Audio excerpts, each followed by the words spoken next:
Everyone, कैसे हैं आप सब। आई होप आप सब बहुत अच्छे होंगे एंड बहुत ही अच्छे से अपनी पढ़ाई लिखाई को कंटिन्यू कर रहे होंगे।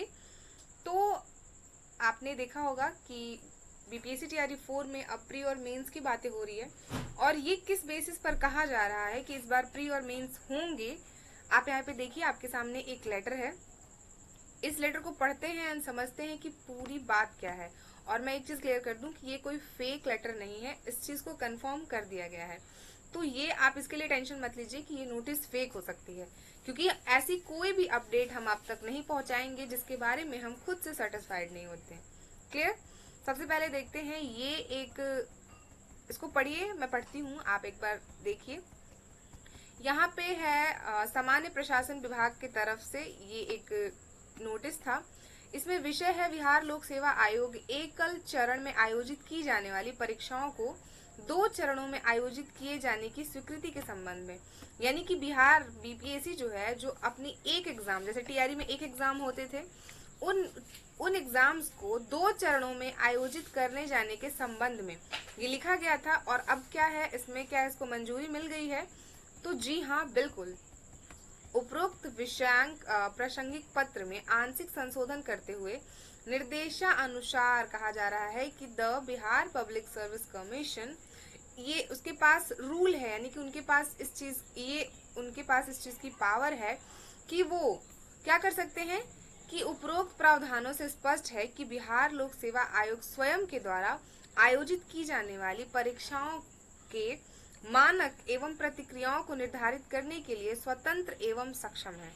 तदनुसार बिहार लोक सेवा आयोग एकल परीक्षा आयोजित की जाने वाली परीक्षाओं को 2 चरणों में आयोजित करने के संबंध में निर्णय लेने के लिए स्वतंत्र है। तो ये क्या है नोटिस? अब यहाँ पे ये चीजें क्लियर हो गई कि बीपीएससी के पास पूरी की पूरी तरह से राइट है कि वो एक एग्जाम लेगा कि 2 एग्जाम लेगा। और आप देख रहे हैं कि बीपीएससी ने ये चीजें क्लियर कर दी हैं कि वो जितने सारे एग्जाम्स कंडक्ट कराते थे वो सभी एकल एग्जाम को 2 चरणों में आयोजित किया जाएगा और इसकी स्वीकृति इनके पास है, इनको स्वीकृति मिल गई है। तो आपको पता है कि अभी तक बीपीएससी जो टीआरई 4 है, टीआरई 4 में एक एग्जाम होते थे, अब टीआरई 4 में 2 एग्जाम होंगे। यानी कि आपका जो प्री और मेंस था अब वो होंगे 100% होंगे। इसके लिए हमारे शिक्षा मंत्री जी भी कई बार हिंट दे रहे थे, इसलिए बहुत सारे प्रोटेस्ट हुए, बहुत सारी चीजें हुई, but at the end TRE 4 में भी मेंस लागू हो रहा है। और मोस्ट प्रोबेबली चांस ये है कि अगस्त के फर्स्ट वीक तक आपका नोटिफिकेशन आ जाएगा। अब आपको सिर्फ प्रिपरेशन करनी है, क्योंकि क्या होगा नहीं होगा इस पर अगर हम ज्यादा माथा मारते हैं तो कहीं ना कहीं ये वैकेंसी हमारे हाथों से निकल जाएगी।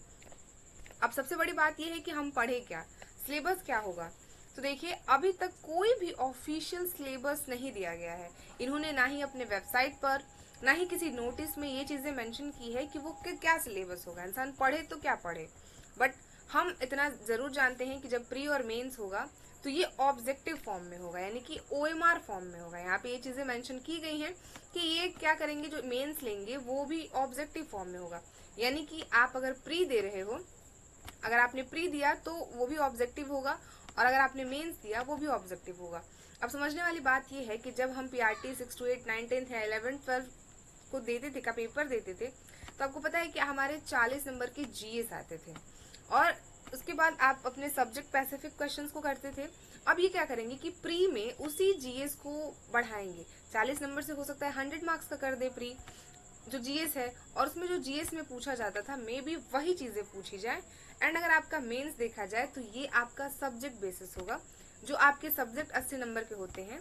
अगर आप पीआरटी में हैं तो आपसे पीआरटी में ये पूछा जा सकता है, ये पूछा जाएगा, जैसे आपसे जीएस में थोड़ा इजी लेवल का क्वेश्चन बना देंगे, क्योंकि आपके पास सब्जेक्ट स्पेसिफिक नहीं है। पीआरटी के जो स्टूडेंट होते हैं वो सब्जेक्ट स्पेसिफिक एग्जाम नहीं देते हैं, तो आपसे हो सकता है कि जीएस जो पूछा जाएगा वो प्री में थोड़ा कम, मतलब थोड़ा कम हार्ड होगा, एंड मेंस में उसके जो क्वेश्चन लेवल होंगे उसे बढ़ा दिया जाएगा।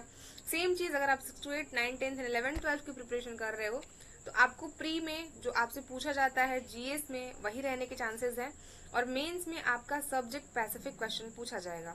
जो भी आपका सब्जेक्ट होगा, जो भी आपका कॉम्बिनेशन बनेगा, उससे क्वेश्चन पूछे जाएंगे।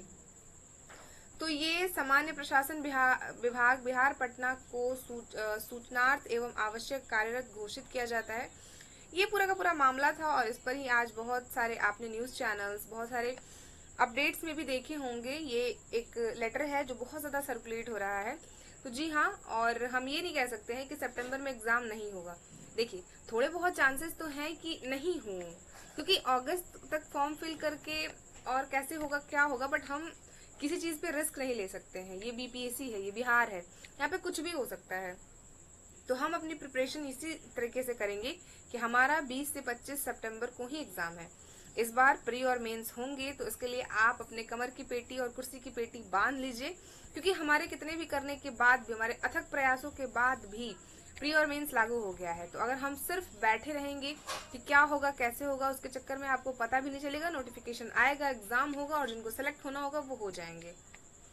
इसलिए अभी से, आज से भी आप अपने जीएस को कवर करिए। जीएस में हम देखते हैं, हमारे जो टीआर 1, 2, 3 के जो क्वेश्चन पेपर हुए थे जिसमें जीएस जो कवर किया गया था, हम उसको यूटिलाइज करेंगे, उनके क्वेश्चंस को देखेंगे एंड कोशिश करेंगे कि हम आपको वैसे क्वेश्चंस की प्रैक्टिस भी कराएं जो आपके एग्जाम में पूछे जाने के चांसेस है। क्योंकि मैं ये नहीं कहूंगी अभी कि मैं पूरी तरह से जानती हूँ कि सिलेबस क्या होगा। अगर कोई ये कहता है तो आप समझिए कि वो कितना सच बोल रहा है, क्योंकि कहीं कुछ मेंशन ही नहीं है कि सिलेबस में क्या है। बस हम सोच रहे हैं कि अगर दो जगह, जैसे केवीएस में एग्जाम्स होते हैं, दो एग्जाम्स होते हैं, प्री मेंस, और भी जहाँ एग्जाम्स होते हैं दो टाइप, दो प्री और मेंस, वहाँ पे यही पैटर्न होता है कि आपके फर्स्ट पेपर में आपसे जीएस पूछ लिया जाता है। जीएस में आप देख सकते हो history, polity, geography, science, math, current, ये सारी चीजें होती है, रीजनिंग। तो ये जीएस पूछ लिया जाएगा। और आपके जो मेंस के पेपर होते हैं उसमें आपसे पूछ लिया जाएगा आपके सब्जेक्ट स्पेसिफिक क्वेश्चन। मतलब मेंस में आपके जो मेंस में सब्जेक्ट का टॉपिक होगा, सब्जेक्ट होगा आपका history, geography, polity, math, science, physics, bio, botany, जो भी होगा, केमिस्ट्री, उसके क्वेश्चन ज्यादा रहने के चांसेस है। हाँ, ये देखना होगा कि लैंग्वेज किस में इंक्लूड होता है, प्री में या मेंस में, क्योंकि आपको लैंग्वेज भी देना है 20 नंबर, 40 नंबर, जो भी होगा। तो मैं ये नहीं कह रही हूँ कि मुझे पता है कि प्री और मेंस का सिलेबस क्या होगा, क्योंकि मुझे नहीं पता, किसी को नहीं पता है।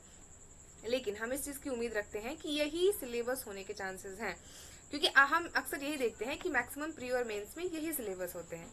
तो ये छोटी सी इन्फॉर्मेशन थी, आई होप आपको पसंद आई होगी और आपके लिए यूजफुल होगी। तो अब से पढ़ाई लिखाई शुरू कर दीजिए, एक अच्छी प्रिपरेशन करिए, क्योंकि प्री बहुत जरूरी है क्लियर करना, फिर आप मेंस क्लियर करते हो। और ये वैकेंसी आप देख रहे हैं कि 2 सालों से घिसते घिसते कहाँ चली आई है। तो आपको अच्छे से पढ़ाई करनी है। मैं आपको इस चैनल से आपके जीएस की प्रैक्टिस कराऊंगी। मैं क्वेश्चंस को प्रीवियस ईयर में जो पूछे गए हैं, जो बीपीएससी के स्टेट पीसीएस में भी पूछे गए हैं, और जो अभी यूपी में एलटी ग्रेड के पेपर हुए हैं, यूपी टीजीटी के पेपर हुए हैं, और उसके बाद जो प्रोफेसर्स के पेपर हुए हैं, मैं कोशिश करूंगी कि उन पेपर्स के जीएस को भी लाऊं और आपके सामने, या फिर सब्जेक्ट स्पेसिफिक में, जैसे अगर आप देखोगे तो मैं यहाँ से आपको सीटेट की प्रैक्टिस करा रही हूँ, तो मैं कोशिश करूंगी कि मैं कुछ वहां से भी जीएस को क्लियर करके यहाँ पे आपको कराऊं, ताकि एक माइंडसेट बैठे कि जीएस में क्या पूछेगा, कैसे पूछेगा।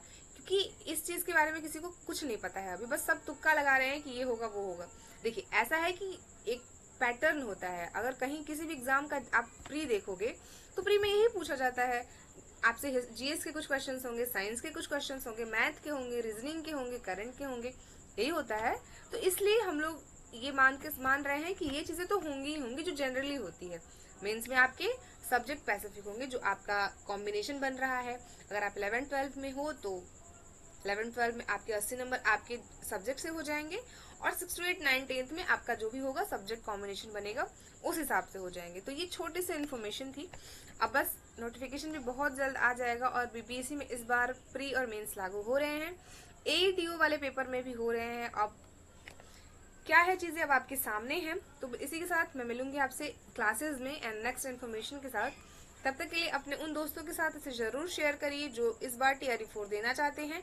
आप उनको बताइए कि अब प्री और मेंस लागू हो गया है, तो उनको कैसे पढ़ना है, क्या रणनीति होनी चाहिए, किस तरीके से आप 2-3 महीने में अपनी सारी की सारी प्रैक्टिस को रिवाइज कर करके इस बार एग्जाम क्लियर कर लेंगे। यहाँ पे प्री होगा, आपको पता है कि 1/10 रखा जाएगा, यानी कि एक सीट के लिए 10 बच्चे सेलेक्ट किए जाएंगे और वो 10 मेंस देने जाएंगे। अब ये नहीं सोचना है कि मुझे बस सिर्फ एक कुर्सी के लिए 10 लोगों से ही कॉम्पिटेट करना है। मैं किसी वीडियो में आपको ये पैटर्न समझाऊंगी। इस बार कंपटीशन थोड़ा टफ जरूर है, बट अगर आप एक अच्छी स्ट्रैटेजी के साथ पढ़ाई करते हो तो डेफिनेटली आप अपना एक सीट क्लियर कर ले जाओगे। ये छोटी सी इन्फॉर्मेशन थी, आपको बताना जरूरी था। आप इस पर क्या सोचते हैं, अपनी राय को कमेंट बॉक्स में ज़रूर लिखिए। एंड टीचिंग प्रिपरेशंस के लिए अगर आप सीजेट और भी टीचिंग एग्जाम्स की प्रिपरेशन करते हैं तो ये चैनल आपको डेफिनेटली हेल्प करेगा। सो मिलेंगे आपसे किसी नेक्स्ट वीडियो में, तब तक के लिए थैंक यू सो मच। पढ़ाई करते रहिए, स्वस्थ रहिए, मस्त रहिए। Thank you. जय हिंद।